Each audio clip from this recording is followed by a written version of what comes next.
चलिए फटाफट शुरू करते हैं। सबसे पहले गुड मॉर्निंग मेरे प्यारे दोस्तों।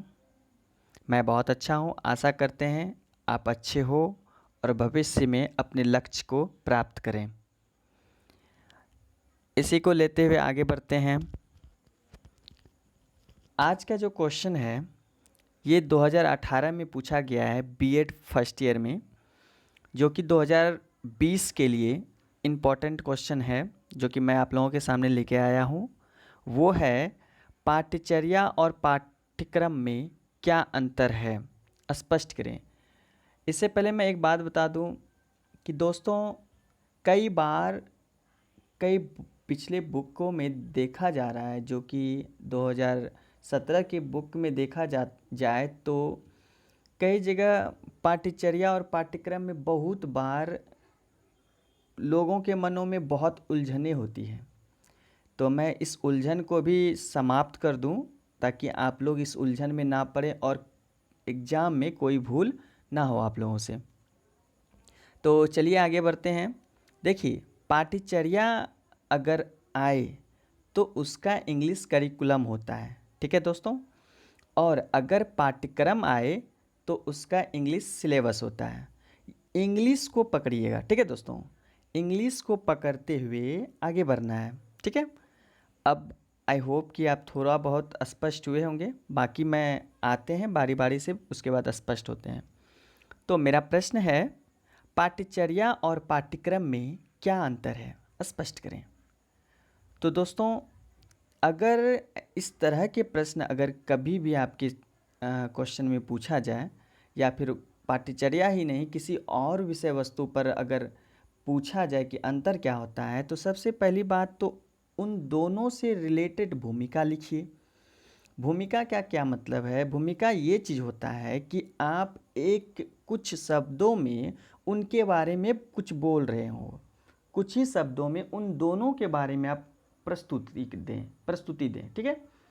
तो भूमिका में यही लिखना होता है। उसके बाद देखिए दोस्तों क्या होता है, अगर आप पाठ्यचर्या स्टार्ट कर रहे हैं तो पाठ्यचर्या और पाठ्यक्रम का अगर अंतर पूछा जा रहा है तो पाठ्यचर्या का आप अर्थ लिखें, उसके बाद उसका परिभाषाएं दें, उसके बाद फिर पाठ्यक्रम अगर आप लिख रहे हैं तो पाठ्यक्रम का अर्थ लिखें जो कि यहाँ लिखा हुआ है, उसके बाद पाठ्यक्रम का परिभाषा दें, फिर दोनों का अंतर लिख दें और उसके बाद लास्ट में निष्कर्ष जोड़ दें, ठीक है दोस्तों।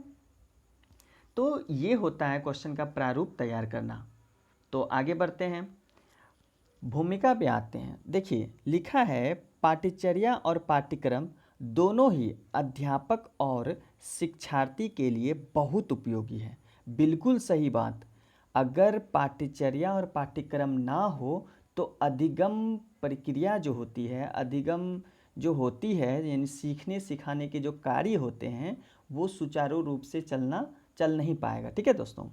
तो यही कह रहा है कि हमारे लिए भी उपयोगी है, यानी कि अध्यापक के लिए भी और शिक्षार्थियों के लिए, दोनों के लिए उपयोगी है, ठीक है दोस्तों। तो अब पूछता है क्यों उपयोगी है भाई? क्योंकि अधिगम की प्रक्रिया को रोचक बनाने में इनकी बहुत बड़ी भूमिका होती है। अध्यापक के अध्यापन को सुलभ बनाने हेतु पाठ्यचर्या एवं पाठ्यक्रम मददगार साबित होता है।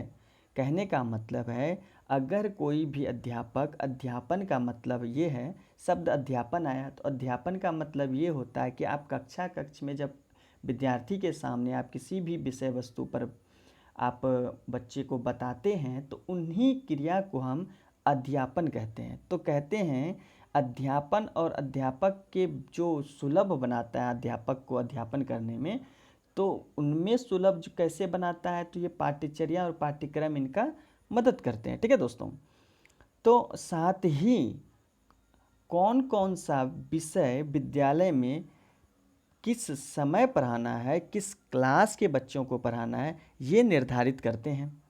इसलिए एक कुशल अध्यापक बनने के लिए पाठ्यचर्या एवं पाठ्यक्रम का अध्ययन करना आवश्यक है। किसके लिए? एक अध्यापक के लिए। दोस्तों एक बात बताइए, जिस प्रकार समुद्र में बिना पतवार के नाव जो होते हैं उसका कोई दिशा निश्चित नहीं होता है, समुद्र की जो धारा होती है उसी दिशा में बहते रह जाता है, यानी कि कहीं और गलत दिशा में भटक जाता है। ठीक उसी तरह कि अगर अध्यापक के पास पाठ्यक्रम और पाठ्यचर्या का ज्ञान ना हो तो उस अध्यापक के लिए भी शिक्षण कार्य जो होता है वो एक दिशाहीन होता है। उस शिक्षण कार्य का कोई उद्देश्य, कोई लक्ष्य नहीं होता है। इसलिए किसी भी अध्यापक को अगर पढ़ाना हो, अध्यापन कार्य करना हो तो उनके लिए पाठ्यचर्या और पाठ्यक्रम को जानना अति आवश्यक है। ठीक है दोस्तों, आई होप कि मैं आपको समझा पा रहा हूँ। अगर समझा रहे हैं तो आपको अच्छा लग रहा है तो एक लाइक बटन ज़रूर दबाएं। ठीक है दोस्तों, आगे बढ़ते हैं। पाठ्यचर्या का अर्थ, अब मैंने पहले ही कहा था कि अगर हम किसी भी चीज़ों का अंतर लिख रहे हैं, किसी भी विषय वस्तु का, तो उसका अर्थ देना, यानी अरे भाई उसके बारे में जानना है कि नहीं। मान लीजिए आप एक व्यक्ति हैं, अगर मैं आपके बारे में जानना चाहूँ तो आप पहले क्या कीजिएगा, अपना इंट्रोडक्शन दीजिएगा, है कि नहीं, कि आई एम देव गुप्ता, जो मतलब आप जहाँ से रिलेट करते हो वहाँ का, तो आप दीजिएगा तभी ना मैं जानूँगा कि आप कौन हो भाई। उसी प्रकार पाठ्यचर्या का अर्थ लिखना बहुत ज़रूरी है, हम जानेंगे ना। तो आगे बढ़ते हैं। किसी भी शिक्षा संगठन में किसी स्तर पर विषयों का निर्धारणों उक्त स्तरों पर, यानी होता है उच्च स्तरों पर निश्चित किए गए शिक्षा के उद्देश्यों पर निर्भर करता है। कहने का मतलब है कि जब भी कोई विषय का जो उच्च स्तर होता है किसी भी विषय का, उसको निश्चित करने के लिए शिक्षा का एक उद्देश्य होता है। ठीक है, और उद्देश्य वो निर्भर करता है कि संगठन जो होता है, शिक्षा संगठन, उसके ऊपर निर्भर करता है। तो अब जो आता है, शिक्षा का इन निश्चित किए गए आधारों की प्राप्ति हेतु पाठ्यचर्या एवं पाठ्य सामग्री का आयोजन वो नियोजन किया जाना होता है। देखिए, कहता है अगर शिक्षा का उद्देश्य पूर्ण करना हो उच्च स्तर के रूप में या फिर निम्न स्तर के रूप में, तो शिक्षा संगठन का मजबूत होना अति आवश्यक है। और अगर शिक्षा संगठन मजबूत होगा तो उसके लिए पाठ्यचर्या और पाठ्यक्रम के बारे में पूरी तरह आयोजित नियोजित होना बहुत जरूरी है। ठीक है दोस्तों, आगे बढ़ते हैं। समान अर्थ में शिक्षा के निर्धारित उद्देश्यों की प्राप्ति जिन विषयों एवं कार्यों का नियोजन किया जाता है उन्हें पाठ्यचर्या कहा जाता है। ठीक है दोस्तों, यानी कि किसी भी उद्देश्य की प्राप्ति जो होती है किसी भी शिक्षा के अंतर्गत, तो उनका जो प्राप्ति होता है वो किस विषय के अंतर्गत होता है, क्या चीज़ें होती है, क्या करना होता है, ये सारी बातें पाठ्यचर्या हमें बताती है। ठीक है, तो अब आते हैं, मैंने ऊपर ही कहा था कि पाठ्यचर्या का अंग्रेजी होता है करिकुलम, जो कि हिंदी रूपांतरण इसका होता है पाठ्यचर्या। ठीक है, और करिकुलम शब्द की जो उत्पत्ति हुई है, यानी देखिए कोई भी चीज़ अगर ब्रह्मांड में है, चाहे वो एक छोटे से अणु से लेकर के परमाणु तक में जो छोटी से छोटी सूक्ष्म से बड़ी से बड़ी सूक्ष्म से सूक्ष्म यानी छोटी से छोटी चीज़ें हैं, सबका जो उत्पन्न हुई है कि उत्पन्न होती है वो कहीं ना कहीं किसी के माध्यम से होती है।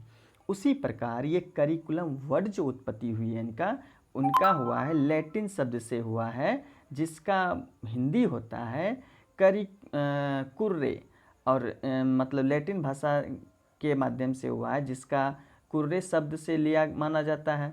और ये कुर्रे शब्द का जो अर्थ होता है, इसका आज से जो होता है रेस कोर्स होता है, अर्थात दौड़ का मैदान। तो आशा करते हैं दोस्तों यहाँ तक तो हम समझ गए होंगे।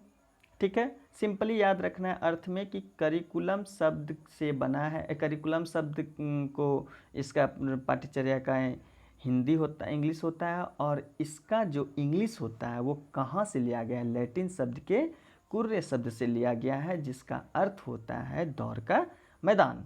ठीक है दोस्तों, तो इसी क्रम में आगे बढ़ते हुए हम दूसरा चीज़ देखते हैं कि पाठ्यचर्या की परिभाषाएं।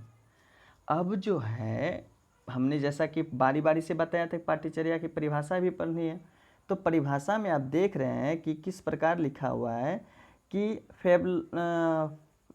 फ्रेवेल के अनुसार ये कहते हैं, ये महोदय जी कहते हैं, पाठ्यचर्या को मानव जाति के संपूर्ण ज्ञान तथा अनुभवों का सार समझना चाहिए।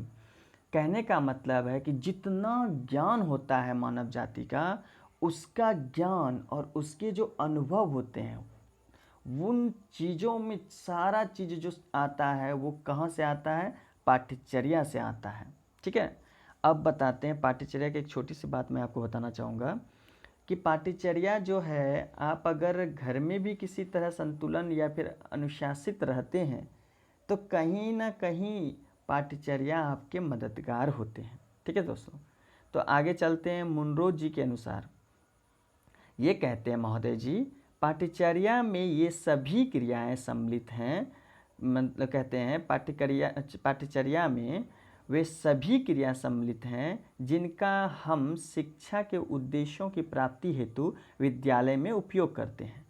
अब यही है, शिक्षा के उद्देश्य को प्राप्ति करने के लिए सारी क्रियाएं जो सम्मिलित होती है, चाहे वो मतलब कि क्लासरूम से लेकर के बाहर फील्ड में जब हम खेलते भी हैं या फिर फील्ड वर्क भी कोई चीज़ होता है तो वो भी करते हैं, तो हमारा ये सारा चीज़ क्या आता है? मतलब पाठ्यचर्या के अंतर्गत आता है। हंटर के अनुसार, हंटर जी कहते हैं, पाठ्यचर्या वह है जो बालकों को पढ़ाया जाता है, यह शांतिपूर्ण पढ़ाने या सिखाने से अधिक है। ठीक है, इसमें उद्योग, व्यवसाय, ज्ञानोपार्जन, अभ्यास और क्रियाएं सम्मिलित हैं। यानी कहा जाता है कि इसके अंदर केवल पढ़ाना ही नहीं होता है, ठीक है दोस्तों, बल्कि इसके अंदर इनको अपने पैरों पे खड़ा करना भी होता है। ठीक है, अब आते हैं पाठ्यक्रम का अर्थ। जैसा कि मैंने ऊपर कहा था कि अगर अंतर पूछे तो बारी बारी से सबका लिखना, उसके बाद अंतर लिख देना है। ठीक है, तो अब आते हैं पाठ्यक्रम का अर्थ।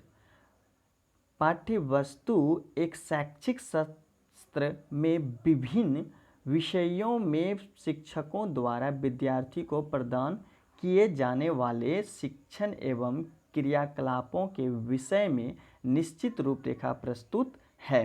ठीक है, यानी कि कहा इतना सब दूरी में ये कह रहा है कि जो भी हमारा सेशन होता है उसके अंतर्गत जो विषय होती है, तो शिक्षकों के द्वारा इनको जो निर्धारित किया जाता है, इसका जो रूपरेखा तैयार किया जाता है, वो सारे जो आता है ये पाठ्यक्रम के अंतर्गत आता है। मुख्य तौर पर विषयों पर केंद्रित होता है। सही बात है, ये पाठ्यक्रम जो है हमारा कक्ष के अंदर की कार्य होती है, जो हमें विषय वस्तु के रूप में जानना होता है और जो कि हमें विषयों पर केंद्रित करता है। कौन? पाठ्यक्रम। आगे बढ़ते हैं और केंद्रित करते हैं और क्रमानुसार यानी कि बारी बारी से कक्षा अनुसार सीखने के लक्ष्य, उनके क्रम व अनुपात का स्पष्ट विवरण रहता है। कहने का मतलब है कक्षा अनुसार का मतलब है कि हम लोग कक्षा के अंतर्गत जो है अपने सीखने के जो लक्ष्य होते हैं उसको प्राप्त करते हुए आगे की ओर बढ़ते हैं। ठीक है दोस्तों, आगे है कि इसमें मूल्यांकन भी किया जाता है। सही बात है, मूल्यांकन भी करना होता है। ठीक है दोस्तों, तो फिर मूल्यांकन जो भी होता है वो इन्हीं के अंतर्गत होता है। ठीक है, पाठ्यक्रम में पाठ्य विषयों एवं उससे संबंधित कार्यों एवं क्रियाओं का विवरण रहता है। इसमें किसी स्तर विशेष के लिए सैद्धांतिक विषयों का ज्ञान की सीमा निहित मानी जाती है। सही बात है, इसमें जो है हम अगर मान लीजिए हमारा विषय है तो विषय तो सीमित होती है, उसमें जो सैद्धांतिक गुणे होते हैं उन्हीं को तो हम अपनाते हैं और उन्हीं के अंतर्गत अपने लक्ष्य को निर्धारित करते हुए आगे की ओर बढ़ते हैं। और इस बढ़ने में शिक्षक द्वारा हमारा क्या होता है? मार्गदर्शक वो करते हैं। ठीक है, और वही हमारे मार्गदर्शक भी होते हैं। चलिए अब आते हैं पाठ्यक्रम का परिभाषाएं। ठीक है दोस्तों, तो पाठ्यक्रम का परिभाषा में हम ये देखते हैं, एक है